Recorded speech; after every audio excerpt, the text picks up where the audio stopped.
അസ്സലാമു അലൈക്കും വറഹ്മത്തുള്ളാഹി വബറകാതുഹു.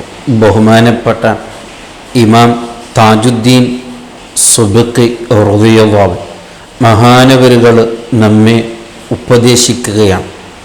നമ്മുടെ ജീവിതത്തിലെ ശ്രദ്ധിക്കേണ്ട, നാം നന്നാകണമെന്ന് ആഗ്രഹിക്കുന്നുണ്ടെങ്കിൽ നമ്മളെ ജീവിതത്തിൽ വളരെ ഗൗരവത്തോടു കൂടെ സൂക്ഷിക്കേണ്ട ചില കാര്യങ്ങൾ ബഹുമാനപ്പെട്ടവർ ഉണർത്തുകയാണ്.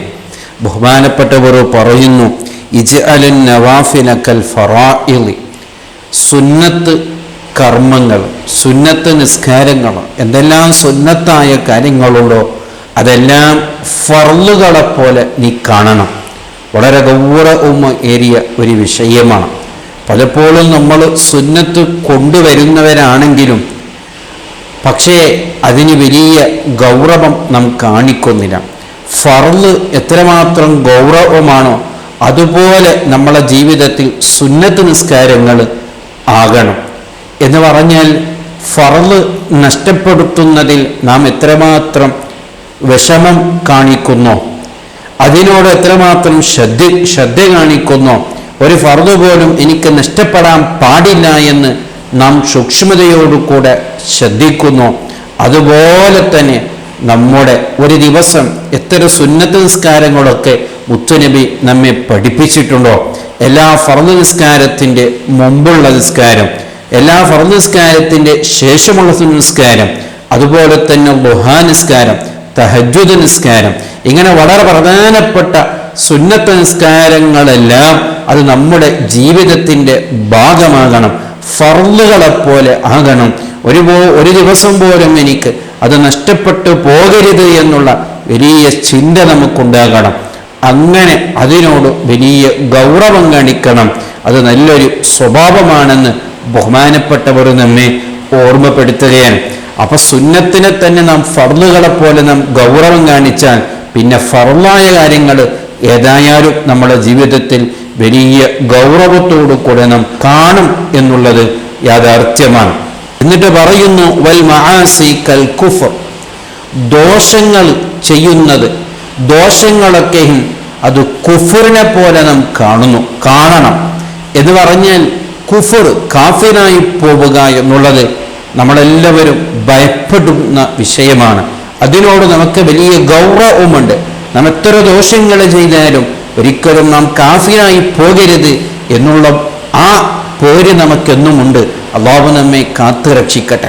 അപ്പോൾ ഏതൊരു ദോഷം ചെയ്യുമ്പോഴും ഇത് കാഫിറാകുന്നത് എത്രമാത്രം ഗൗരവമുണ്ടോ, എത്രമാത്രം വലിയ തെറ്റാണോ, അതുപോലെ തന്നെ എല്ലാ ദോഷത്തിനെയും നാം കാണണമെന്ന് ബഹുമാനപ്പെട്ടവർ നമ്മെ ഓർമ്മപ്പെടുത്തുകയാണ്. അങ്ങനെ അതിനോട് അങ്ങനെ ഒരു അകൽച്ച ഉണ്ടെങ്കിൽ നമുക്ക് എല്ലാ ദോഷത്തു നിന്നും വിട്ടുനിൽക്കാൻ നമ്മളെ കൊണ്ട് സാധിക്കും.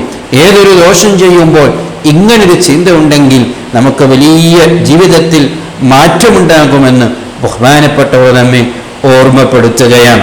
വശഹുവാതി കസ്സുമൂമി, ദോഷങ്ങളെ നാം കുഫ്ർ പോലെ കാണുമ്പോൾ ചില ആഗ്രഹങ്ങൾ നമ്മുടെ ജീവിതത്തിൽ നമ്മുടെ അല്ലാഹുവിൻ്റെ വഴികളെ തെറ്റിക്കുന്ന ചില ആഗ്രഹങ്ങളാണ് പലപ്പോഴും നാം അല്ലാഹുവിൻ്റെ വഴിയിൽ നിന്ന് തെറ്റിപ്പോകുന്നത്. ആ ആഗ്രഹങ്ങളെല്ലാം നമ്മളെ ശരീരം ഇങ്ങനെ കൊതിപ്പിക്കുമ്പോൾ അതിനെ നാം വിഷം പോലെ കാണണം. നോക്ക്, നമ്മളെ കയ്യിൽ ഒരില്ല മധുരമുള്ള വസ്തു, മധുരമുള്ളൊരു ഭക്ഷണം അല്ലെങ്കിൽ മധുരമുള്ളൊരു പാനീയം നമ്മളെ കയ്യിൽ തന്നാൽ നമുക്ക് വലിയ ആഗ്രഹമാണ് അതിനെ കുടിക്കണമെന്ന്. പക്ഷേ അതിലൊരല്പ വിഷം ഇട്ടിട്ടുണ്ട് എന്ന് മനസ്സിലാക്കിയാൽ നമ്മളെ പിന്നെ ആര് എങ്ങനെ നിർബന്ധിപ്പിച്ചാലും നാം അത് കുടിക്കില്ല. കാരണം വിഷത്തിനോട് അത്രമാത്രം നമുക്ക് പേടിയാണ്. അതുപോലെ നമ്മുടെ ആഗ്രഹങ്ങൾ. അതെത്ര നമ്മെ കൊതിപ്പിക്കുന്നുണ്ടെങ്കിലും എത്ര നമ്മെ ആഗ്രഹിപ്പിക്കുന്നുണ്ടെങ്കിലും വിഷം പോലെ അതിനെ കാണണം. ഒരിക്കലും പോലും അതിൻ്റെ പിന്നാലെ പോകരുത്. ആ ആശകൾക്ക്, ആ ആഗ്രഹങ്ങൾക്ക് നാം നമ്മുടെ ശരീരം വെച്ചു കൊടുക്കരുത്. ശരീരമൊക്കെ എങ്ങനെ കൊതിപ്പിക്കുന്നുണ്ടെങ്കിലും അങ്ങനെ ആഗ്രഹങ്ങളും ആശകളെ പിന്നാലെ പോയാൽ പിന്നെ ധാരാളം ദോഷങ്ങളാണ് അതിൻ്റെ പേരിൽ ഉണ്ടാകുന്നത്. അതുകൊണ്ട് ആശകൾ, ആഗ്രഹങ്ങൾ, അള്ളാഹു പൊരുത്തപ്പെടാത്തതൊക്കെ റൂട്ടിലാകുമ്പോൾ അതിനെ വിഷം പോലെ നാം കാണണമെന്ന് ബഹുമാനപ്പെട്ടവർ നമ്മെ പഠിപ്പിക്കുകയാണ്. ജനങ്ങളോട് കളറുന്നത് അത് തീ പോലെ നീ കാണണം. നമ്മൾ തീ നമുക്ക് ആവശ്യമാണ്. നമ്മുടെ നിത്യജീവിതത്തിൽ നമുക്കൊരിക്കലും ഒഴിച്ചിടാൻ പറ്റാത്ത വിഷയമാണ് തീ എന്നുള്ളത്. പക്ഷേ വലിയ അപകടമാണ്. അതിനെ സൂക്ഷിച്ചിട്ടില്ലെങ്കിൽ നമ്മെ അത് കരിച്ചു കളയും. അപ്പോൾ നാം എത്ര ഗൗരവത്തോടു കൂടെയാണ് തീയിനോട് നാം ഇടപെടുന്നത്. അതുപോലെ ആയിരിക്കണം മനുഷ്യന്മാരോടുള്ള ഇടപാടുകൾ, അവരോടുള്ള ബന്ധങ്ങൾ, അവരോടുള്ള സംസാരങ്ങൾ, അവരോടുള്ള കൂട്ടുകെട്ടുകൾ. അതൊന്നും നമുക്കൊക്കെ വഹിച്ചിടാൻ പറ്റില്ല. പക്ഷേ അപകടമാണെന്ന് നാം ഓർത്തിരിക്കണം. തീ നാം ഏതുപോലെയാണോ ഉപയോഗിക്കുന്നത്, അതിൻ്റെ അപകടത്തിനെ ഭയന്നുകൊണ്ട്, അതിൻ്റെ ആ സൂക്ഷ്മതയോടുകൂടെ ഏത് രീതിയിലാണോ നാം ജീവിക്കുന്നത്, അതുപോലെ ആയിരിക്കണം മനുഷ്യന്മാരോടുള്ള നമ്മുടെ ഇടപാടുകൾ എന്ന് ബഹുമാനപ്പെട്ടവർ നമ്മെ ഓർമ്മപ്പെടുത്തുകയാണ്. വീണ്ടും ബഹുമാനപ്പെട്ടവർ പറയുന്നു, നമ്മുടെ ഭക്ഷണം കദ്ദവാഇ, ഔഷധം പോലെയാകണം. തിന്നാൻ വേണ്ടി ജീവിക്കുന്നവരാകരുത്, ജീവിക്കാൻ വേണ്ടി തിന്നുന്നവരാകണം. പലപ്പോഴും എല്ലാത്തിൻ്റെ പരാജയത്തിൻ്റെ കാരണം വരുന്നത് നമ്മുടെ ഭക്ഷണമാണ്. എത്ര തിന്നാലും എന്തു തിന്നുന്നതിനും ഒരു പരിധിയും ഇല്ലാതെ നാം ഇങ്ങനെ തിന്നുന്നവരായാൽ പിന്നെ അല്ലാഹുവിൻ്റെ വഴിയിൽ നമുക്ക് എത്തിപ്പെടാൻ സാധിക്കുകയില്ല എന്നൊരു വലിയൊരു സൂചനയാണ് ബഹുമാനപ്പെട്ടവർ നമ്മെ സൂചിപ്പിച്ചത്. വളരെ ഭംഗിയായി നല്ല ചില വാക്കുകളാണ് ബഹുമാനപ്പെട്ടവർ നമ്മെ ഓർമ്മപ്പെടുത്തിയിട്ടുള്ളത്. ശ്രദ്ധിക്കുക.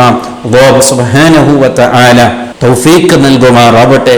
അസ്സലാമു അലൈക്കും വറഹ്മത്തുള്ളാഹി വബറകാതുഹു.